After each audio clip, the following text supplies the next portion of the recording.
नमो अरिहन्ताणम्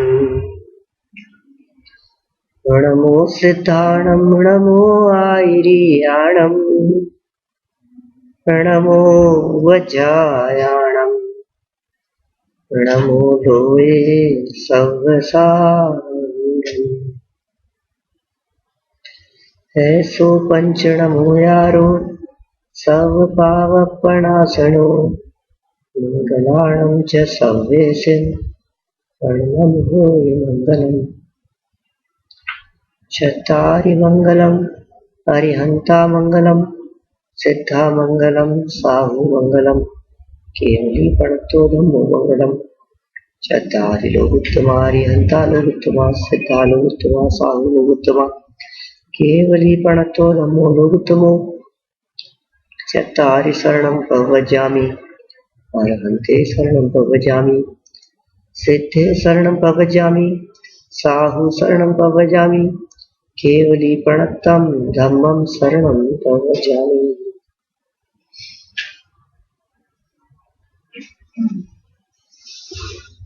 यहाँ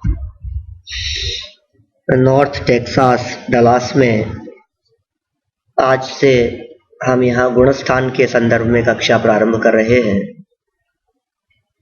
आप लोगों ने पहले कभी पढ़ा है गुणस्थान के बारे में?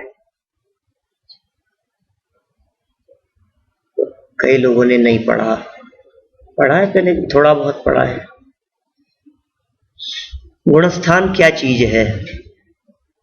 ये जैन दर्शन के अंतर्गत करणानुयोग का एक विषय है गुणस्थान। भगवान महावीर स्वामी की वाणी जो 4 अनुयोग रूप है उसमें से एक अनुयोग है करणानुयोग। देखिए, त्रिकाली ध्रुव ज्ञायक भगवान आत्मा का अवलंबन और उससे जो शुद्धता प्रकट हो उसकी चर्चा तो होती है द्रव्यानुयोग, ठीक है। माने द्रव्यानुयोग तो ज्ञायक भगवान आत्मा की चर्चा, फिर उसकी चर्चा होने पर, उसका अनुभव होने पर, उसका अवलंबन होने पर जो बाहर में द्रव्य कर्मों की कमी हुई, उनकी निर्जरा हुई, मोहनीय कर्म का उपशम क्षयोपशम हुआ, तो जो परिस्थितियां बनी उन परिस्थितियों को कहते हैं, विषय करने वाला है करणानुयोग। और इन दोनों के होने पर उस ज्ञानी जीव का जो आचरण होगा वो आचरण कहलाता है चरणानुयोग। और फिर उस पूरे व्यक्ति का व्यक्तित्व जब लिखा जाता है तो वो प्रथमानुयोग कहलाता है। करणानुयोग के अंतर्गत कर्म और लोक ये 2 महत्वपूर्ण प्रकरण हैं। एक तो कर्म की अपेक्षा से चर्चा हो या फिर भूगोल की चर्चा हो, ये 2 विषय करणानुयोग में मुख्य रूप से आते हैं। तो यहाँ जो कर्म वाला जो पार्ट है उसमें गुणस्थान, मार्गणा स्थान, जीव समास, पर्याप्ति, प्राण, उपयोग, ये सारे के सारे प्रकरण ये करणानुयोग के प्रकरण हैं। तो उनमें से ही गुणस्थान भी एक है। गुणस्थान की चर्चा सीधी दिव्य ध्वनि से आई है। ये गुणस्थान की चर्चा ऐसा नहीं कि हमने कोई नई बना दी हो। मैं इतना भी कह सकता हूं कि 4 अनुयोगों में से एकमात्र द्रव्यानुयोग की चर्चाएं ऐसी है जो परीक्षा प्रधानी है। बाकी के 3 अनुयोगों में परीक्षा नहीं चलती।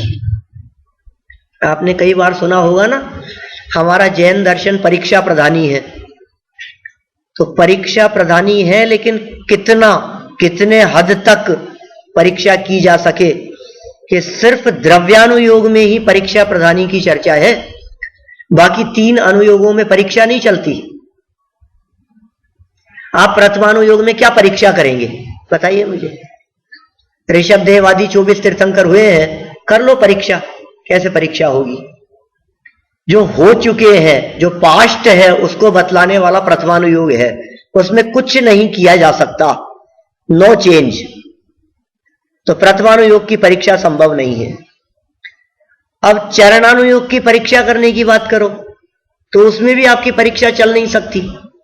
आगम में यह कहा है कि इसमें इतने जीव होते हैं, इस पदार्थ का सेवन नहीं करना, इसमें अनंत जीव है, कैसे परीक्षा होगी?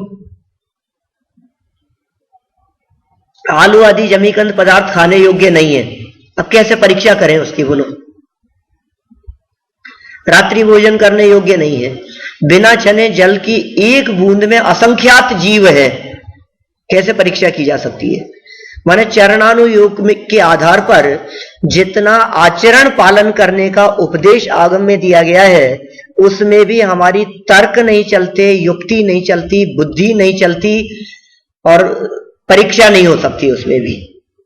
चरणानुयोग का भी ऐसा ही स्वरूप है, जो कहा है बस उसे स्वीकार कर लो, यह अभक्ष्य है, मैंने खाने योग्य नहीं। अब आप पूछो क्यों अभक्ष्य है, तो ये तो कह सकते हैं अपन कि उसमें जीव होंगे, हिंसा होती होगी, पाप लगता होगा, दोष है, इसलिए अभक्ष्य है। लेकिन कोई पूछे कि इसमें हिंसा क्यों है, कोई पूछे कि इसमें जीव कहां है वो दिखाओ, तो हम नहीं दिखा सकते, वो सब असंभव है। तो प्रथमानुयोग की परीक्षा संभव नहीं है, चरणानुयोग के विषयों की परीक्षा संभव नहीं है। अब कर्णानुयोग में परीक्षा कर लो। बोलो, दो पार्ट कहे हमने, एक तो भूगोल वाला, तो उसमें तो अपनी कुछ चलती ही नहीं है, कैसे परीक्षा करेंगे? का जम्बू द्वीप 1,40,000 योजन का है, अब नाप लो उसको, कैसे परीक्षा करेंगे? कौन नाप सकता है? हमने कहा ये इतने स्वर्ग हैं, इतने नरक हैं। अब कोई यदि ये कहता है कि मैं तो नहीं मानता, अब तो भैया नहीं मानते तो अब कैसे समझाएं? हम तो नहीं समझा सकते, तो उसमें परीक्षा नहीं चल सकती। अब दूसरा पार्ट है ये गुणस्थान, मार्गणा स्थान, कर्म, अब इनमें कर लो परीक्षा, तो कैसे परीक्षा होगी? अब कर्म दिखते ही नहीं है, कोई कहे दिखाओ हमारे को कर्म, तो कैसे दिखेंगे? कर्म भी नहीं दिखते, उनकी प्रकृतियां नहीं दिखती। हां, अनुमान जरूर लगा सकते हैं हम उदय को देखकर, परिस्थितियों को देखकर कर्मों का अनुमान लगाते हैं। माने मेरा कहने का मतलब यह है कि जैन दर्शन को यदि परीक्षा प्रधानी कहा जाता है, तो वो परीक्षा सिर्फ द्रव्यानुयोग, और द्रव्यानुयोग में भी किसी विशिष्ट पार्ट के संदर्भ में तत्व निर्णय, उसमें परीक्षा प्रधानी की मुख्यता से बात कही गई है। उसमें निर्णय करना, उसमें परीक्षा करके देखना कि मैं कौन हूं, मेरा क्या स्वरूप है, ये आत्मा कौन है, ये परमात्मा कैसे बने हैं, वहां आपके प्रश्न चलेंगे, वहां आपकी परीक्षा चलेगी। वहां तर्क युक्ति न्याय से उन बात को सिद्ध करना, और जिन आचार्यों ने उनको सिद्ध करके बतलाया है उनको अनुभव करने का प्रयास करना। अपना ये जो विषय यहां चल रहा है, जिसे हम यहां शुरू करने वाले हैं, गुणस्थान, ये विषय कर्णानुयोग का है। इसका मतलब इस विषय की परीक्षा नहीं हो सकती। जिन 3 अनुयोगों की परीक्षा नहीं हो सकती, उनमें आगम ही एकमात्र आधार है, और कुछ नहीं है हमारे पास में। तो गुणस्थान 14 ही क्यों होते हैं, इतने ही क्यों हैं, कम ज्यादा क्यों नहीं है, ज्यादा क्यों नहीं हो सकते, और कम हो जाए तो, ये तर्क नहीं चलते इसमें। ऐसा कह सकते हैं भगवान महावीर स्वामी ने अपने ज्ञान में 14 गुणस्थान ही देखे हैं, इसलिए 14 ही यहां बताए गए। शब्द है गुणस्थान। ऐसा लगता है कि गुणस्थान के माध्यम से उनकी चर्चा होगी जहां गुण बहुत होंगे। गुण स्थान, गुणों का जो स्थान हो वो गुणस्थान लगता है। ऐसा लगता है हमारे को गुणस्थान मतलब जहां बहुत गुण होंगे। तो गुणस्थान किसके होंगे? जब ऐसी चर्चा की जाती है तो कई जिनको समझ नहीं होती है वो तो तुरंत कह देते हैं कि हमारे कहां गुणस्थान, गुणस्थान तो ज्ञानियों के होते हैं, गुणस्थान तो मुनिराजों के होंगे, व्रतियों के होंगे, और पंडित जी आपके ही होगा कोई गुणस्थान तो, या फिर भगवान के होगा। हमने कहा 14 गुणस्थानों में से पहला गुणस्थान तो तुरंत कहता है कि सबसे पहले नंबर पर तो भगवान ही होंगे, सबसे ज्यादा गुण तो उन्हीं के पास में हो सकते हैं।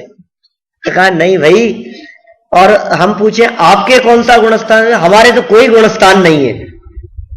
जिनके गुणस्थान नहीं है वे सिद्ध परमात्मा होते हैं। और पहला गुणस्थान मिथ्या दृष्टियों का होता है। ये गुणस्थानों का स्वरूप समझने से ही बात समझ में आएगी।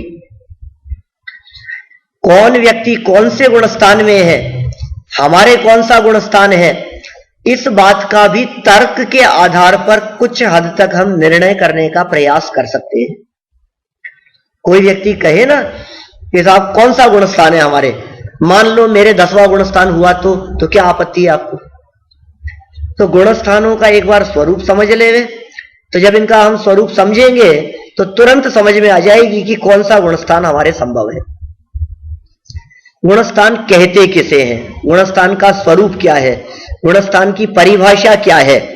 देखिए आप अपनी पुस्तकों में पेज नंबर 56 गुणस्थान वाला प्रकरण, अलग से पेज नंबर इसमें नहीं डाले गए हैं, गुणस्थान विवेचन नामक पुस्तक में 56 नंबर पेज पर यह चर्चा की गई है।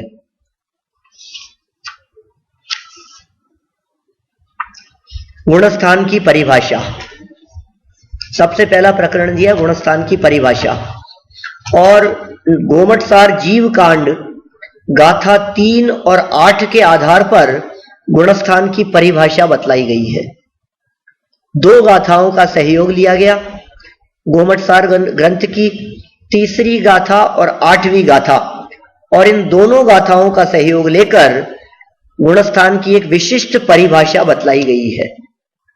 देखिए हम परिभाषा पढ़ते हैं यहां, आप लोग इस प्रकरण को घर से पढ़ करके आया करें, पुस्तक साथ में ले जाएं, लेकिन साथ में लेकर के भी आए वापस। और मैं पूरा आद्योपांत नहीं पढ़ूंगा, बीच बीच में से पढ़ूंगा, क्योंकि बहुत बड़ा प्रकरण है। मैं समझता हूं कोई 40-50 पेज होंगे इसके, जो अपने यहाँ कोर्स में है, तो इतने तो रोजाना पढ़ना संभव नहीं है, लेकिन सिर्फ पॉइंट पॉइंट पढ़ूंगा और उसके बारे में अपन चर्चा करेंगे। सबसे पहला पॉइंट है परिभाषा के संदर्भ में। परिभाषा तो सबको याद होनी चाहिए। देखिए कर्णानुयोग का एक नियम है कि जितना आपको याद होगा उतना आप कर्णानुयोग में सफल होंगे। द्रव्यानुयोग में स्मृति नहीं चाहिए, चरणानुयोग के अंदर स्मृति नहीं चाहिए, विवेक और समझ चाहिए। और कर्णानुयोग के अंदर आपको याद रखना पड़ेगा। याद यदि नहीं है तो फिर काम नहीं चलेगा, फिर तो पढ़ा नहीं पढ़ा बराबर हो गया। समझना और याद रखना ये 2 बातें हैं। तो परिभाषा याद रखेंगे तो कई रहस्य खुलेंगे इस परिभाषा से। देखें जरा क्या लिखी परिभाषा। मोह और योग के निमित्त से जीव के श्रद्धा और चारित्र गुण की होने वाली तारतम्य रूप अर्थात हीनाधिक अवस्था को गुणस्थान कहते हैं। ये गुणस्थान की परिभाषा लिखी। इसमें कई महत्वपूर्ण बातें आई है।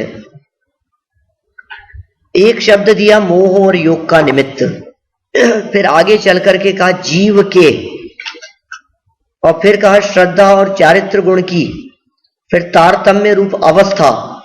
तो कुछ पार्ट हैं इस परिभाषा में जिनके माध्यम से अलग अलग पॉइंट क्लियर होते हैं। जीव के शब्द का जो प्रयोग किया है, जीवाते गुण सन्ना, ऐसा गाथा में प्रयोग किया। जीव के, इससे सिद्ध होता है कि गुणस्थान 6 द्रव्यों में से सिर्फ जीव द्रव्य में ही होगा। ध्यान में आई बात। आखिर गुणस्थान चीज क्या है? हम दुनिया में किसी भी वस्तु के बारे में पूछे आपसे, वो 3 में से एक होगी निश्चित तौर पर। या तो वो द्रव्य होगा, या गुण होंगे, या पर्याय होगी। कोई भी चीज हो दुनिया की, द्रव्य, गुण या पर्याय। अब हमने कहा ये गुणस्थान क्या चीज है, तो किसी ने कहा द्रव्य हो सकता है। हमने कहा कैसे द्रव्य होगा भैया? द्रव्य तो 6 है, जीव, पुद्गल, धर्म, अधर्म, आकाश और काल, 6 द्रव्य हैं। अब यदि गुणस्थान को द्रव्य मानोगे तो हम पूछेंगे कौन सा द्रव्य है। आप ये भी कह सकते हो कि जीव द्रव्य है, लेकिन हम कहते हैं भैया गुणस्थान द्रव्य नहीं हो सकता, क्योंकि द्रव्य तो गुणों के समूह को कहते हैं। गुणों के समूह का नाम द्रव्य है और गुणस्थान गुणों का समूह नहीं है, क्योंकि इसमें तो मिथ्यात्व का नाम भी आता है, इसलिए गुणों का समूह नहीं है, इसलिए ये द्रव्य नहीं हो सकता है। फिर कोई व्यक्ति ये कह सकता है कि आप खामे खामे परेशान हो रहे हो, द्रव्य गुण पर्याय तीनों में से देखना है। अरे साफ साफ तो लिखा है गुण, गुणस्थान, तो गुण होंगे भाई, जिसका नाम गुणस्थान है तो वो गुण ही तो होगा। तो कहा नहीं, ये गुण भी नहीं है, क्योंकि गुण किसी न किसी द्रव्य के होते हैं। जीव द्रव्य के गुण तो ज्ञान दर्शन चारित्र आदि है, उद्गल के गुण स्पर्श रस गंध वर्ण है, धर्मास्थि काय के गति हेतुत्व है, अधर्मास्थि काय के स्थिति हेतुत्व है, आकाश का अवगाहना और काल का वर्तना, ये गुण जो देखे जाते हैं इनमें कहीं भी हमारे को पता नहीं लग रहा कि कोई ये किसी का गुण हो। तो एक शब्द इसमें आया है अवस्था। वो अवस्था शब्द इंडिकेट करता है कि ये पर्याय है। यदि ये पर्याय है तो प्रश्न खड़ा होता है कि किसकी पर्याय है, क्योंकि पर्याय तो किसी न किसी की होती है। पर्याय माने अवस्था, दशा, हालत। अब किसकी पर्याय है? या तो द्रव्य की पर्याय होगी या गुणों की पर्याय होगी। द्रव्य की पर्याय को व्यंजन पर्याय कहते हैं, गुणों की पर्याय को अर्थ पर्याय कहते हैं। यदि द्रव्य की है तो कौन से द्रव्य की है? होगा किसी द्रव्य की तो पूरे द्रव्य की तो दिखती नहीं है, तो फिर किसी गुण की होगी तो कौन से गुण की पर्याय है?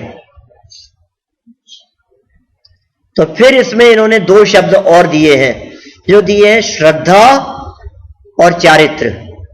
बहुत महत्वपूर्ण है सुरेश भाई। माने इसमें जो ये श्रद्धा और चारित्र शब्द दे दिया है, ये शब्द अपने आप में इतना महत्वपूर्ण है कि इससे कई तरह की भ्रांतियां निकल जाती हैं। हमारे चित्त में यदि किसी प्रकार की भ्रांति गुणस्थान के बारे में हो रही हो ना, तो तुरंत वो भ्रांति निकल जाती है। श्रद्धा और चारित्र, इन दो गुणों से संबंध होगा गुणस्थान का, बाकी के अन्य अनंत गुणों से नहीं है। और इन दो गुणों का नाम भी गुणस्थान नहीं है, इन दो गुणों की अवस्था का नाम गुणस्थान है। और तारतम्य रूप अवस्था कही। आप जानते हैं तारतम्य किसे कहते हैं? तारतम्य क्या चीज है? तारतम्य शब्द में तर और तम, ये दो शब्द हैं। तारतम्यता, तो तर और तम, ये संस्कृत भाषा में तर और तम प्रत्यय का प्रयोग किया जाता है उसकी विशिष्टता दिखाने के लिए। जैसे गुड, बेटर, बेस्ट कहते हैं ना, उसके लिए संस्कृत में किसी भी चीज के लिए कहे अपन, जैसे शुद्ध, शुद्धतर और शुद्धतम, ख्याल में? तो शुद्ध माने शुद्धता का एक लेवल, और शुद्धतर माने शुद्धता की और विशिष्ट अवस्था, और शुद्धतम माने शुद्धता की और अधिक उत्कृष्ट अवस्था। तो तरतम कह करके कहना चाह रहे हैं कि कम ज्यादापना, हीनाधिकता, अल्प और अधिकता किसकी? कि श्रद्धा और चारित्र गुण की जो अवस्थाएं हैं, उनकी जो लेवल है, उनके जो स्तर है, उसका नाम गुणस्थान है। श्रद्धा का स्तर, चारित्र का स्तर, वो गुणस्थान कहलाएगा। ये गुणस्थान की चर्चा गोमटसार आदि ग्रंथों में बहुत विस्तार से आई है। गोमटसार जीव कांड नामक ग्रंथ में तो स्पष्ट रूप से गुणस्थान एक अधिकार दिया है, स्वतंत्र चैप्टर है गोमटसार जीव कांड का, जिसमें 14 गुणस्थानों की बहुत विस्तार से चर्चा है। साहब ये जो गुणस्थान तो गोमटसार के आधार पर चर्चा कर रहे हैं, मतलब अपन तो हम तो समय सार पढ़ने वाले लोग हैं, हमें तो समय सार ज्यादा अच्छा लगता है। तो ये तो गोमटसार की चर्चा हो गई। तो कहते हैं नहीं, घबराने वाली बात नहीं है, चाहे गोमटसार हो चाहे समय सार हो, चर्चा तो आत्मा की ही है। संपूर्ण जिनागम का केंद्र बिंदु तो ज्ञायक भगवान आत्मा ही है। ठीक है, मूल है वो। चाहे वो प्रथमानुयोग हो तो उसमें भी आत्मा ही मूल है। आत्मा को निकाल दो तो प्रथमानुयोग में क्या बचेगा? जीव को निकाल दो तो। और चरणानुयोग में भी आत्मा ही मूल है। करणानुयोग और द्रव्यानुयोग, चारों ही अनुयोगों में आत्मा की ही चर्चा है। हां, इतना अवश्य है कि समय सार में शुद्ध आत्मा की चर्चा है और गोमट सार में उस आत्मा की पर्याय अपेक्षा से विविध प्रकार से चर्चा की गई है। इतना अंतर जरूर है। पर्याय अपेक्षा से अंतर दिखाई देता है। विविध प्रकार की आत्माओं की चर्चा की है। बहिरात्मा, अंतरात्मा, परमात्मा, ये सारी चर्चाएं इस तरह की, ये सब गोमट सार आदि ग्रंथों में मिलेगी। चाहे वो गुणस्थानों का विभाजन हो, चाहे मार्गण स्थानों की चर्चा हो, चाहे जीव समास वगैरह की चर्चा हो, ये सब गोमट सार की चर्चाएं हैं। पर्याप्तियां हैं, प्राण हैं, ये सब गोमट सार के प्रकरण हैं। कोई ऐसा कहे कि समय सार में तो आत्मा के गीत गाए हैं और गोमट सार में तो कर्मों की चर्चा है, बंधन वाले की चर्चा है। मैं हमेशा ये बात कहता हूं कि इस भ्रम में मत रहना कि समय सार में आत्मा के गीत गाए हैं और गोमट सार में कर्मों के गीत गाए गए हैं। अनंत भाई, तो फिर क्या है स्थिति कि समय सार में यदि आत्मा के गीत डायरेक्ट गाए हैं तो गोमट सार में कर्मों की चर्चा करते हुए कर्मों की हैसियत बतलाई है और कर्मों का स्वरूप बतला करके भी आत्मा की ही महिमा को बतलाया गया है। यहां गुणस्थानों के माध्यम से भी चर्चा गुणस्थान की नहीं है। चर्चा तो उस गुणस्थान स्वरूप जीव की ही होगी ना, चर्चा तो आत्मा की ही होगी। गुणस्थान क्या चीज है? आत्मा की अवस्था है। श्रद्धा और चारित्र गुण के अवलंबन से, श्रद्धा और चारित्र गुण को लक्ष्य में लेकर आत्मा की अवस्थाओं का निरूपण, आत्मा की अवस्थाओं का प्रतिपादन, आत्मा की अवस्थाओं का वर्णन, विविध प्रकार के स्तरों का वर्णन, वो गुणस्थान कहलाता है।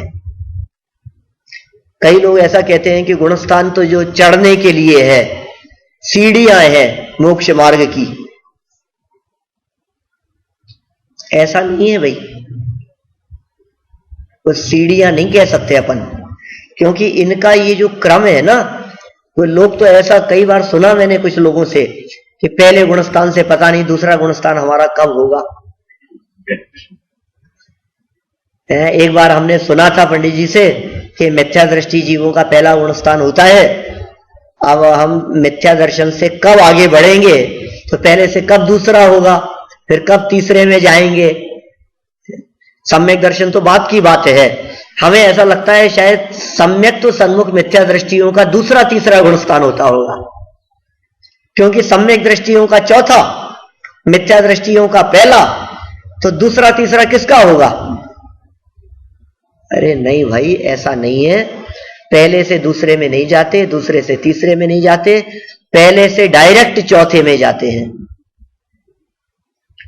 तो जब पहले के बाद जो आया है उसको दूसरा नंबर देना चाहिए था ना, उसको चौथा नंबर क्यों दे दिया?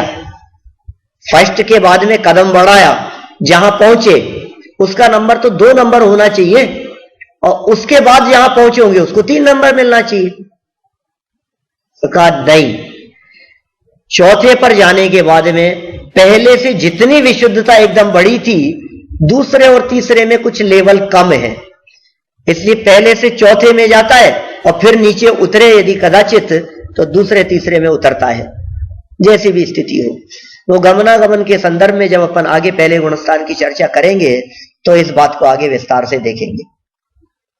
अभी इतनी बात हमारे समझ में आ गई कि गोमट सार ग्रंथ में द्रव्य और गुणों को गौण करके पर्यायों की चर्चा है और समय सार में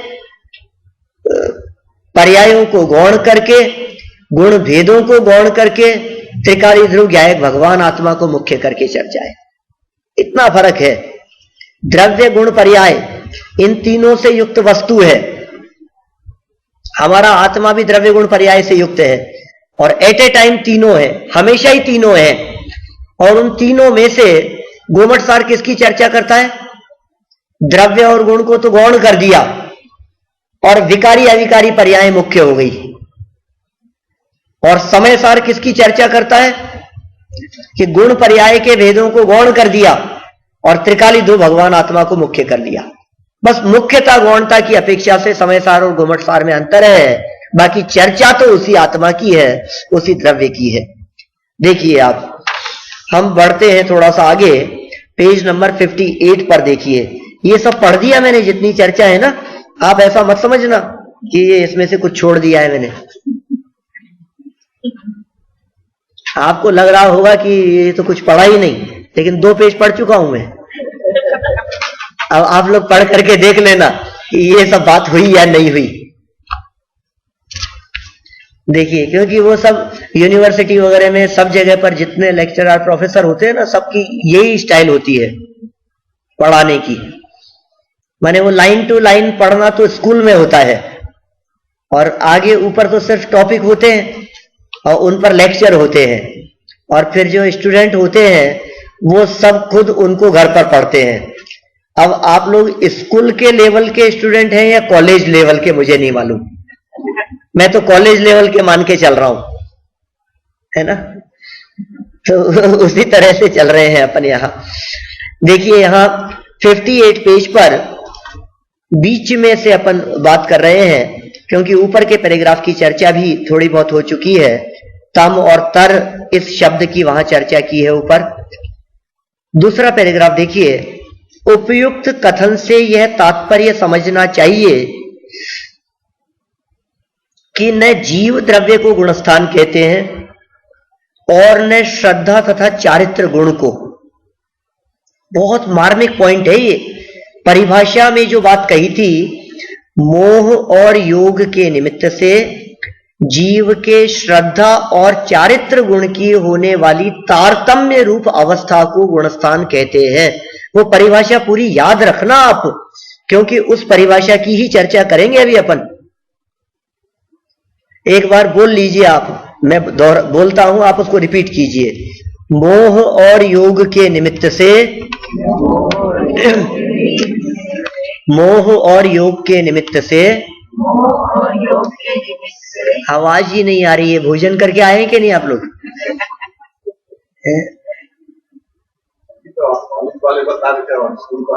तो आ नहीं रही है आवाज। मोह और योग के निमित्त से जीव के श्रद्धा और चारित्र गुण की होने वाली तारतम्य रूप अवस्था को गुणस्थान कहते हैं। आप इसमें पॉइंट डाल सकते हैं, मोह और योग के निमित्त से, पहला पॉइंट। फिर जीव के श्रद्धा और चारित्र गुण की, 2 पॉइंट। और फिर तीसरा पॉइंट, तारतम्य रूप अवस्था। 3 महत्वपूर्ण बिंदु है यहां इसमें। निमित्त की अपेक्षा से चर्चा करेंगे तो मोह और योग की बात कहेंगे, और श्रद्धा और चारित्र गुण की बात करेंगे, उन गुण की तारतम्य रूप अवस्था। जीव के श्रद्धा और चारित्र गुण की माने और किसी गुण की नहीं। ये इतना महत्वपूर्ण है ये वाक्य, क्योंकि कई बार ऐसा होता है कि जब भी गुणस्थानों की चर्चा चलती है, हमें विशिष्ट गुणस्थान वाले लोग ज्ञानियों में ही दिखाई देते हैं। अभी उदाहरण के तौर पर यदि मैं आपसे बात करूं सम्यक दृष्टियों की, सम्यक दर्शन तो हमेशा चर्चा का विषय बना रहता है। आत्मार्थियों के लिए सम्यक दर्शन तो चर्चा का विषय होता ही है। मोक्ष मार्गी जीवों के लिए या मुमुक्षुओं के लिए सम्यक दर्शन की चर्चा ही सबसे ज्यादा चित्त को आकर्षण करने वाली होती है, आकर्षित करती है। कब सम्यक दर्शन होगा, आत्मानुभूति कब होगी, वेद विज्ञान कब होगा, गुणस्थान चौथा हो जाए, देह में विराजमान, ये जो देह से भिन्न ज्ञायक भगवान आत्मा के दर्शन हो जाए। ये निरंतर संकल्प विकल्प चलता रहता है ज्ञानियों को, मुमुक्षुओं को, आत्मार्थियों को। तो आपने कभी किसी सम्यक दृष्टि ज्ञानी जीव को देखा? अभी 2-5 साल में कभी कोई किसी सम्यक दृष्टि जीव से मिले हो? 2-5 साल में आप 200-500 लोगों से तो मिले होंगे, 500-700 लोगों से, 1000 लोगों से। कभी प्रतिष्ठा में, शिविर में, आयोजन में, शादी में, पिकनिक पार्टी, कितने लोगों से अपन मिले हैं। तो उनमें से कितने लोग सम्यक दृष्टि होंगे? कितने सम्यक दृष्टियों से मिले आप? कहां सम्यक दृष्टि? हमें तो कोई सम्यक दृष्टि नहीं दिखता। यदि मैं ये पूछूं कि कई लोग तो ऐसी शंका करने लगते हैं कि साहब पता नहीं सम्यक दर्शन होता भी है कि नहीं होता, पता नहीं, ये तो वैसे कहते तो हैं ऐसा ऐसा होता होगा, हम तो पिछले 30 साल से पढ़ रहे हैं, 50 साल हो गए हमारे को पढ़ते हुए, और हमें तो कभी आत्मा का अनुभव हुआ नहीं, सम्यक दर्शन हुआ नहीं। अब कैसे होता होगा? और होता क्या है सम्यक दर्शन? कोई एक आध सम्यक दृष्टि तो दिखाओ अभी। और जब हम ये कहते हैं कि कोई एकाध तो सम्यक दृष्टि दिखाओ, तो फिर जब आप सम्यक दृष्टियों को तलाशने जाते हैं तो आपकी दृष्टि विद्वानों पर जाती है। बोलो सुरेश भाई, भी आपसे पूछे, यदि मान लीजिए कि कौन व्यक्ति ऐसा है जो इस समय यहां इस धरती पर सम्यक दृष्टि है, विदेश क्षेत्र की बात नहीं कर रहा हूं, हमारी इस दुनिया की बात कर रहा हूं, अमेरिका की बात नहीं कर रहा हूं, इंडिया को भी शामिल कर लेना आप, तो भारत में और अमेरिका आदि यहां इन सब देशों में कौन से व्यक्ति आपको सम्यक दृष्टि दिखते हैं? तो पता है हम क्या करेंगे? हमारी दृष्टि जो टॉप लेवल के विद्वान दिखते हैं ना, तुरंत हमारी दृष्टि वहां चले जाती है। वो हो सकते हैं युगल जी बाबूजी सम्यक दृष्टि हो सकते हैं, दादा कदाचित हो सकते हैं, ब्रह्मचारी रविंद्र जी सम्यक दृष्टि हो सकते हैं, क्या सुमत प्रकाश जी हो, राजेंद्र जी जबलपुर वाले हो सकता है वो सम्यक दृष्टि हो। ऐसा लगता है ना हमारे को। हमारी बुद्धि कहां जा रही है बतलाओ? माने सम्यक दर्शन की चर्चा चल रही है, सम्यक दृष्टि तलाशने की चर्चा चल रही है, और हम सम्यक दृष्टियों को कहां तलाश रहे हैं? विद्वानों में। अरे वाणी के प्रभाव का नाम सम्यक दर्शन नहीं है। उद्बोधन से, प्रवचन से, व्याख्यान से, प्रतिपादन करने से, समझाने की शैली होने से, आवाज बहुत अच्छी होने से, गला बहुत अच्छा होने से, और इतना ही नहीं, ज्ञान बहुत विशिष्ट होने से भी सम्यक दर्शन का संबंध नहीं है। क्योंकि सम्यक दर्शन का संबंध अर्थात चौथे गुणस्थान का संबंध या गुणस्थानों का संबंध श्रद्धा और चारित्र गुण से है, ना कि ज्ञान गुण से। हम ज्ञान गुण से तलाश रहे हैं, हम ज्ञानियों में देख रहे हैं, जिसका ज्ञान विशेष वो सम्यक दृष्टि। कभी आपने ऐसा देखा कि जिनका ज्ञान विशेष नहीं है, जो बहुत अपने में ही रहते हो, बिल्कुल सामने नहीं आते हो, लाइट में नहीं आते हो, जो प्रवचन नहीं करते हो, जो उपदेश नहीं देते हो, क्या वो लोग सम्यक दृष्टि नहीं हो सकते? तो सम्यक दृष्टि कहते ही माने सम्यक दर्शन माने चौथा गुणस्थान। हम चौथे गुणस्थान की नाप यदि वाणी से कर रहे हैं, विद्वता से कर रहे हैं, तो हमने वास्तव में गुणस्थान का स्वरूप नहीं समझा। गुणस्थान का संबंध इन चीजों से नहीं है, और हमारी तो बुद्धि इन्हीं चीजों में लगती है। सच में अपने हृदय पर हाथ रख करके सोचना कि सम्यक दृष्टियों की चर्चा करने पर हमारे दिमाग में कौन व्यक्ति आते हैं। मैंने जो 2-5 नाम बतलाए हैं, इनके अलावा 1-2-4 नाम और मान लो आपको ऐसा लगता है कि ये सम्यक दृष्टि होंगे। और किसी की यदि बात करो तो ये कैसे हो सकता है?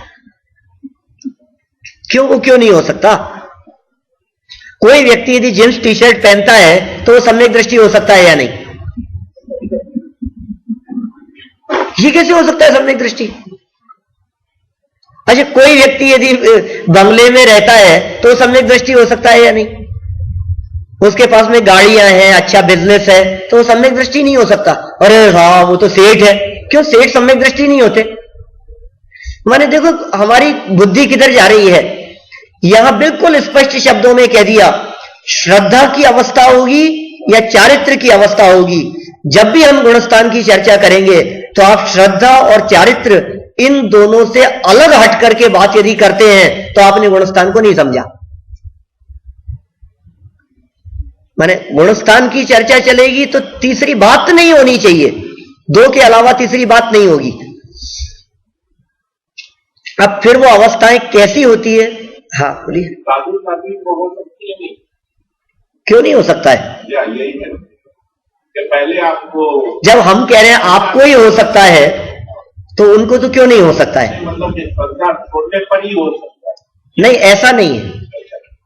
चौथे गुणस्थान का संबंध उस चीज से नहीं है ना। सम्यक दर्शन का संबंध श्रद्धा से है। श्रद्धा और चारित्र दो प्रयोग किए ना। अभी अपन देखेंगे कौन से गुणस्थान श्रद्धा की अपेक्षा से है, कौन से गुणस्थान चारित्र की अपेक्षा से है। क्योंकि ऐसा विभाजन करके देखेंगे तो दर्शन मोह की अपेक्षा से और चारित्र मोह की अपेक्षा से। दर्शन मोह श्रद्धा को विकृत करता है और चारित्र मोह चारित्र में विकृति लाता है।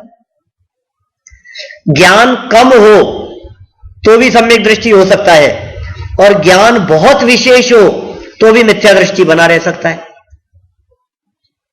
बहुत ज्ञान, हमारे ऐसा लिखा 11 अंग 9 पूर्व का पाठी हो जाए, इतना विशिष्ट ज्ञान तो गुणस्थान पहला। और तुसमास भिन्नम, ज्ञान इतना मंद है तो का गुणस्थान 6वां 7वां हो गया और श्रेणी चढ़ने लग गए और केवल ज्ञान हो गया, गजब गया। इसका मतलब ज्ञान की अल्पता और ज्ञान की हीनता, इनसे यदि गुणस्थान का संबंध नहीं है, सम्यक दर्शन मिथ्या दर्शन का संबंध नहीं है, तो एक बात तो आप लोगों को बहुत अच्छे से दिमाग में बैठा लेनी चाहिए, उन लोगों को विशेष रूप से जो ये कहते हैं कि हमें ज्ञान नहीं होता, हमें समझ में नहीं आता, हमें याद नहीं होता। पंडित जी अब इस उम्र में, महेश जी साहब, ऐसा लगता है अभी इस उम्र में तो साहब हमारे को याद नहीं होता। तो आप घबराएं नहीं, याद नहीं होने से सम्यक दर्शन का संबंध नहीं है।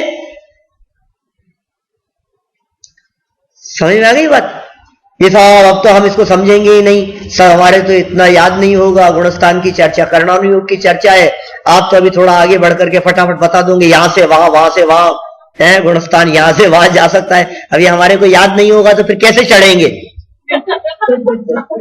तो आपको गुणस्थान चढ़ने के लिए उनको याद करने की जरूरत नहीं है। जिन जीवों के गुणस्थान बदलते हैं उनके गुणस्थानों के नाम याद होना जरूरी नहीं है। गुणस्थानों का नाम याद हुए बिना भी श्रद्धा और चारित्र की जो अवस्था है, क्योंकि याद होना भी ज्ञान की अवस्था है। याद होना तो मतिश्रुत ज्ञान का काम है, स्मृति का काम है। वो तो स्मृति प्रतिविज्ञान तर्क अनुमान आगम और मति स्मृति संज्ञा चिंता विनिबोध इत्यर्थांतरम, मति ज्ञान के पर्यायवाची है। स्मृति तो उसके अंतर्गत आता है, मति ज्ञान में। जो ज्ञान की पर्याय होगी वो गुणस्थान नहीं है और ज्ञान की पर्याय से गुणस्थान का नाप नहीं है। इसलिए किसी भी विशिष्ट ज्ञानी को देख करके उसे चौथे गुणस्थानवर्ती मान लेना, और ज्ञान के आधार पर माने सो तो ठीक है, हम तो वाणी के आधार पर मानते हैं। और दूसरी बात बतलाऊं, ज्ञान और वाणी के अलावा भी हम तो बाह्य आचरण के आधार पर मानते हैं। यहां जो चारित्र गुण की पर्याय को कहा है ना, हम तो शरीर की अवस्था को गुणस्थान समझने लगते हैं। यहां क्या कहा? श्रद्धा और चारित्र की तारतम्य रूप अवस्था। अब जब हमने श्रद्धा और चारित्र की अवस्था कही तो ये जीव ऐसा समझता है कि चारित्र की अवस्था है ना तो कपड़े उतर गए, साधु हो गए हैं, तो अब तो गुणस्थान तो बहुत बढ़ गया होगा इनका, क्योंकि तो चारित्र है और चारित्र की अवस्था कही थी, अब तो कोई गलती नहीं है ना।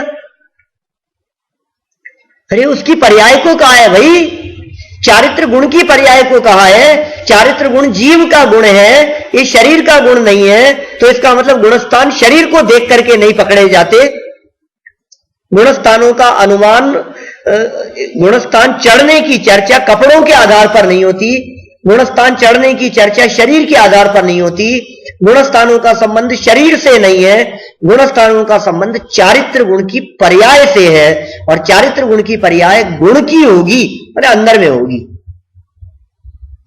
हां, जब अंदर में वो चारित्र गुण में निर्मलता आती है तो बाहरी अवस्था किस प्रकार की होती है, बाहरी आचरण किस प्रकार का होता है, उसकी भी हम चर्चा करेंगे धीरे धीरे।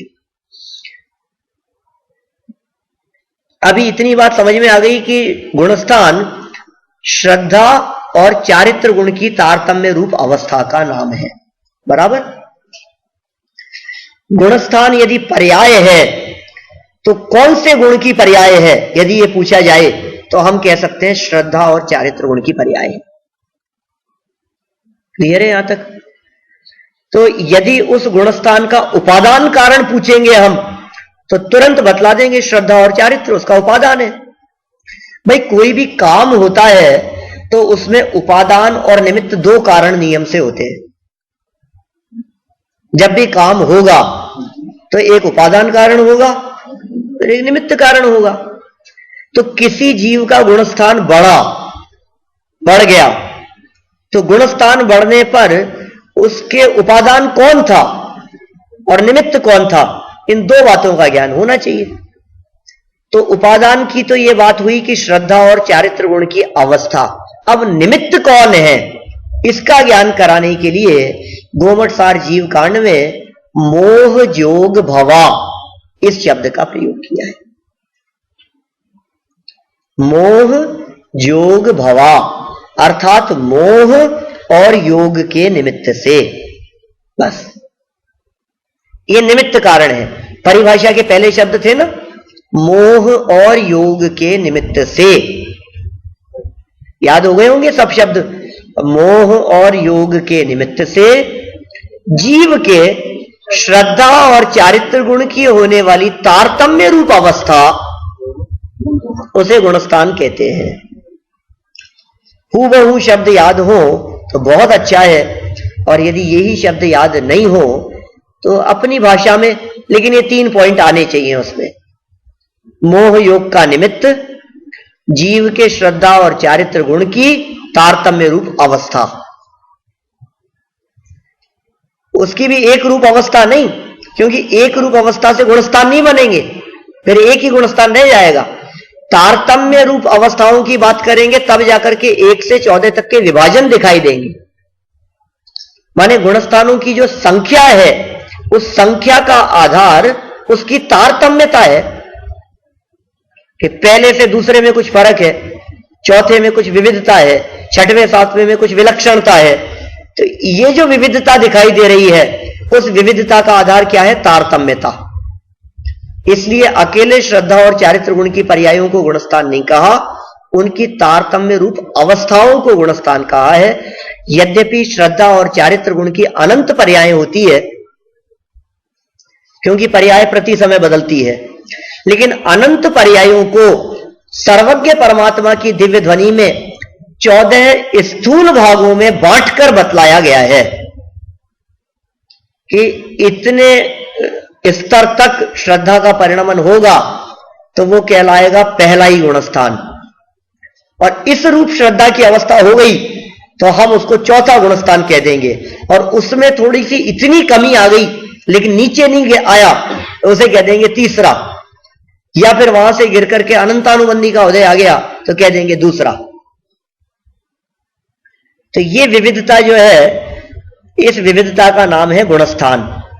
ये श्रद्धा में भी विविधता होगी और चारित्र में भी विविधता होगी। देखिए आप पेज नंबर 58 पर लास्ट पैराग्राफ, परिभाषा के प्रारंभ में ही मोह और योग के निमित्त से ऐसा जो 2 कारणों का उल्लेख किया है वे दोनों निमित्त कारण ही हैं, और गुणस्थान ये कार्य है। वो दोनों तो निमित्त हैं, मोह भी निमित्त है और योग भी निमित्त है। जीव द्रव्य के श्रद्धा तथा चारित्र गुण का जो परिणमन होता है ये तो उपादान कारण है। उस परिणमन में मोहनीय कर्म का उदय, उपशम, क्षय, क्षयोपशम तथा योग, ये दोनों निमित्त कारण हैं। माने श्रद्धा और चारित्र गुणों की जो अवस्थाएं बदलेगी उसमें या तो मोहनीय का निमित्त होगा। कैसा निमित्त हो सकता है मोहनीय का? या तो उदय होगा मोह का, या उपशम होगा, या क्षय होगा, या क्षयोपशम होगा। तो ये 4 रूप अवस्थाएं हो गई। और योग का निमित्त होगा, तो योग का निमित्त कैसे हो सकता है कि या तो योग का सद्भाव होगा या योग का अभाव होगा, यही हो सकता है। अब देखिए आगे चलकर इन्होंने यहाँ 59 पेज पर 14 गुणस्थानों के नाम बतलाए हैं। ये 14 गुणस्थानों के नाम तो याद करने ही पड़ेंगे क्या, क्योंकि नाम याद करने से भी बहुत सारे रहस्य खुल जाते हैं।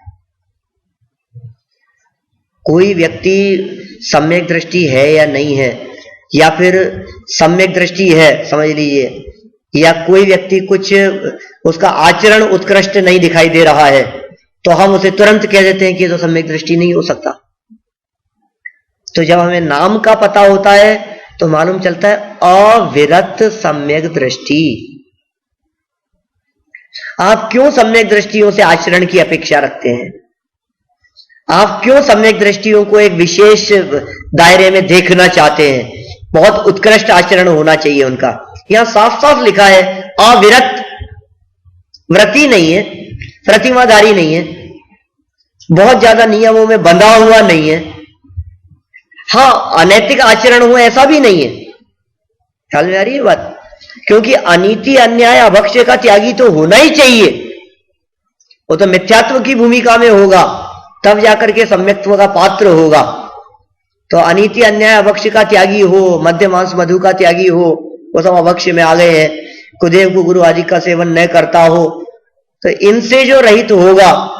लेकिन आप ये कहेंगे साहब हमने तो उसको है ना सुबह खाना खाया था, फिर देखो दोपहर के अंदर फिर लड्डू खाने लग गया, क्या शाम को फिर खाने बैठ गया, फिर दो तीन चार बार खाता है, तो ये कहीं का सम्यक दृष्टि? ऐसे होते हैं कोई सम्यक दृष्टि? ये क्यों भैया? सम्यक दृष्टि के खाने में प्रतिबंध है। सम्यक दृष्टि हो गया तो एक टाइम भोजन करना चालू करेगा, कि सम्यक दृष्टि हो गया तो 2 बार के अलावा तीसरी बार नहीं मुंह झूठा कर सकता है। लोगों के निगाह में सम्यक दर्शन के संदर्भ में न मालूम कैसी एक छवि बन गई है। सम्यक दृष्टि माने कोई बहुत कुछ स्पेशल होगा। हम कह रहे हैं पहले नाम तो देखो, एक बार इन गुणस्थानों के नाम भी अच्छे से देख लेंगे तो काफी कुछ बातें क्लियर हो जाएगी हमारे उपयोग से।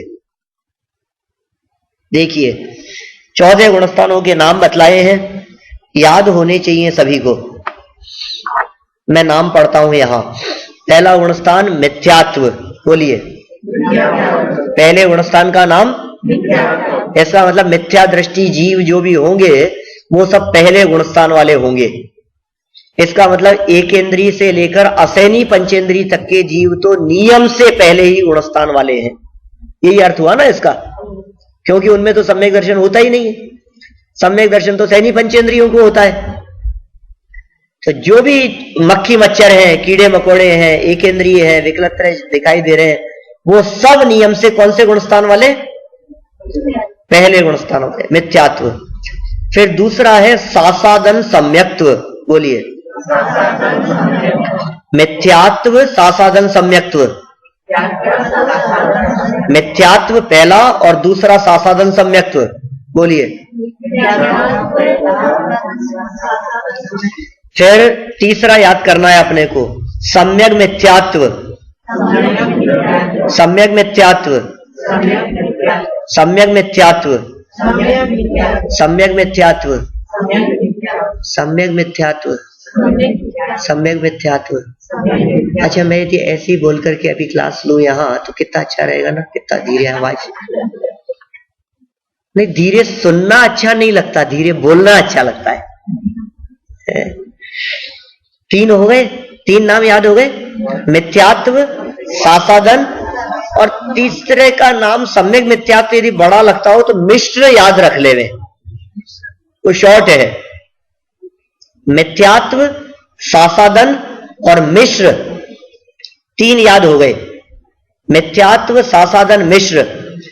अब चौथा तो आप लोगों को याद ही है, अविरत सम्यक्त्व। सम्यक दृष्टियों का होता है चौथा गुणस्थान, लेकिन क्या नाम है पूरा? अविरत सम्यक्त्व। व्रत नहीं है जिस सम्यक्ति के, वो अविरत सम्यक्ति। चौथा हो गया, 4 हो गए। 5वां देश विरत, देश विरत 5वां, ठीक है। फिर 6वां प्रमत्त विरत, फिर अप्रमत्त विरत, अपूर्वकरण, अनिवृत्तीकरण, सूक्ष्म सांपराय, उपशांत मोह। सब धीरे धीरे सबके गुणस्थान बढ़ते जाते हैं, है ना। जिस समय मैं टोकता हूं उस समय तो थोड़ा सा आवाज तेज होती है, फिर धीरे धीरे सब अंदर गुणस्थान में जाते रहते हैं। बिल्कुल ऐसे धीरे धीरे धीरे धीरे धीरे करके अंदर में चले जाते हैं सब। कहां तक हो गए अपन? उपशांत मोह, क्षीण मोह, संयोग केवली और अयोग केवली। 14 गुणस्थानों के नाम किस किस को याद नहीं है वो हाथ खड़ा करें। 1 2 3 4 5 6 7 8 9 10 11 12 13। लगभग 15 लोगों को याद नहीं है और बाकी बहुत सारे लोगों को याद है। तो जिनको याद नहीं है उनको याद होंगे कल, ऐसी उम्मीद रखें अपन। तो होमवर्क है तो करना ही पड़ेगा, नहीं तो फिर आगे बढ़ेंगे अपन, कैसे चलेगा काम।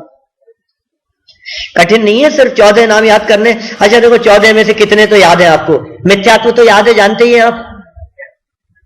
और सासाधन और मिश्र भी अभी आप लोगों ने कहा था कि याद हो गया, तो 3 तो याद हो गए आपको, है ना। और अविरत सम्यक्त्व को आप पहचानते ही हैं, सम्यक दृष्टियों का गुणस्थान है अविरत सम्यक्त्व, तो 4 याद हो गए। अब देश विरत भी जो है ना, वो भी देश विरत मतलब आंशिक व्रत जिसके होते हैं, पंचम गुणस्थान। और प्रमत्त अप्रमत्त की चर्चा भी आपने कई बार सुनी होगी। 6वां 7वां गुणस्थान है प्रमत्त अप्रमत्त मुनिराजों का, तो ये भी मुझे लगता है याद होगा ही आपको, ठीक है। अब ये बीच के 2-4 याद करने हैं। फिर संयोग केवली और अयोग केवली, ये तो याद ही है।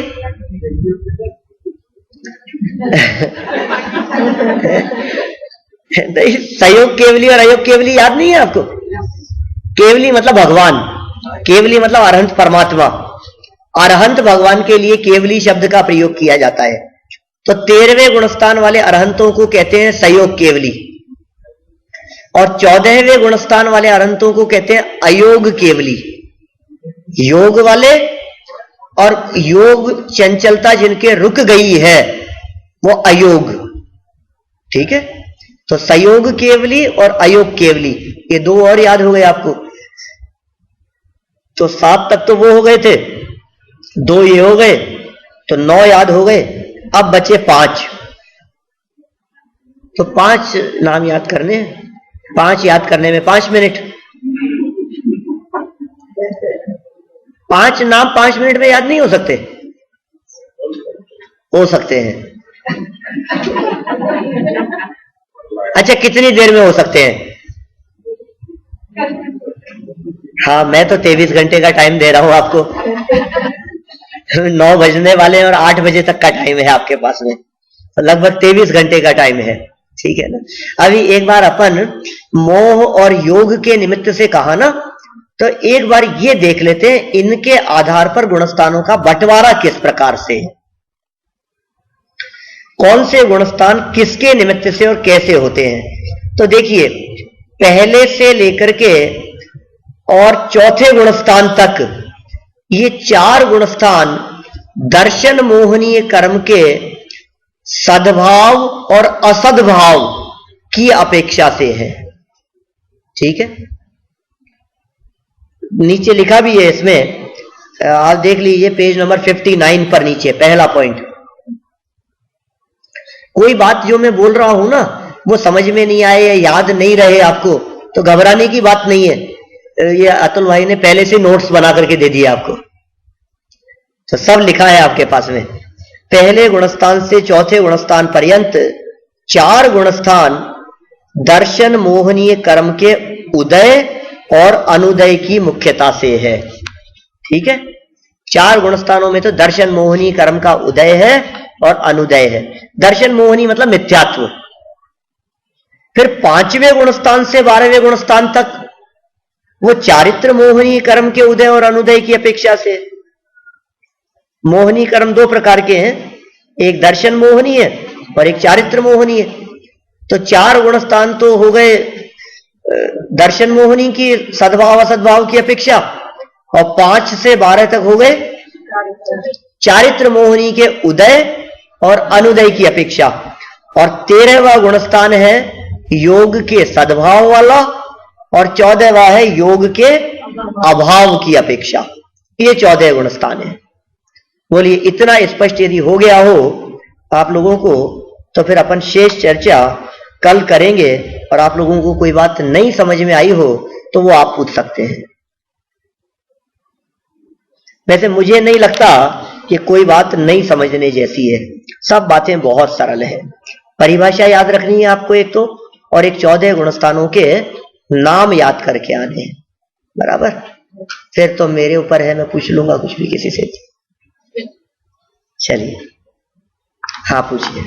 बात है, जब शुरू किया था आपने, सवाल पूछा था कि आप किसी सम्यक व्यक्ति को जानते हैं। वास्तव में जब ये बात कर रहे हैं, श्रद्धा गुणाचार्य जो आत्मा की आए हैं, मेरा तो उद्देश्य सिर्फ इतना सा था कि आप सम्यक दृष्टियों को कैसे पहचानेंगे। तो जब सम्यक दृष्टियों को पहचानने की बात आती है तो हमारा ध्यान उनके आचरण की तरफ जाता है, उनकी वाणी की तरफ जाता है, उनके ज्ञान की तरफ जाता है, उनकी विद्वता की तरफ जाता है। लेकिन इस तरफ ध्यान नहीं जाता कि गुणस्थान तो श्रद्धा की अवस्था या चारित्र की अवस्था का नाम है। मेरा तो ये जो नाप कर रहा हूं ना मैं, जिससे मैं नापने की कोशिश कर रहा हूं, वही गलत है, लक्षण ही गलत है, तो पहचान कैसे होगी? तो मेन गलती तो वही हो गई है। ऐसी बात है, बात तो ठीक है, वो तो संभव ही नहीं है। हाँ, तो नहीं है तो फिर आप क्यों पहचानने की कोशिश करते हैं? फिर आप क्यों कहते हैं ऐसा कि साहब वो तो होने चाहिए सम्यक दृष्टि? सम्यक दृष्टि कैसे कह रहे हैं आप? श्रद्धा चारित्र की अवस्था है। जनवाणी बोले अपन, और कुछ पूछना?